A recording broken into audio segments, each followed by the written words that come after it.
ગુજરાતના રાજકારણ માટે આજે એક નિર્ણાયક દિવસ છે અને સ્થાનિક સ્વરાજની ચૂંટણીના પરિણામોને બસ હવે 1 મિનિટની વાર છે અને પરિણામોની ગણતરી શરૂ થઈ જશે। એક જ મિનિટમાં આ શરૂ થવાનું છે અને આ બધા વચ્ચે ઘડી આવી ગઈ છે જેની આતુરતાથી રાહ જોવાઈ રહી હતી। સ્થાનિક સ્વરાજની ચૂંટણીના પરિણામ મતગણતરીની શરૂઆત થઈ ચૂકી છે। પોસ્ટલ બેલેટની ગણતરીથી આ શરૂઆત થઈ છે અને ત્યારબાદ ઈવીએમના ડબ્બા ખુલશે।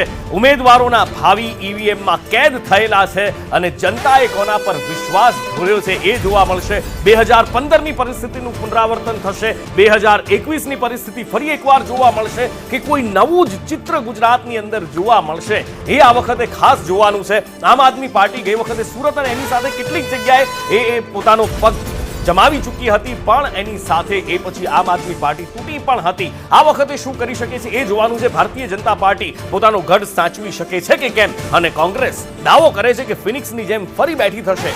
એ દાવામાં કેટલો દમ છે બસ એની શરૂઆત થઈ ચૂકી છે જવાબ મળવાની।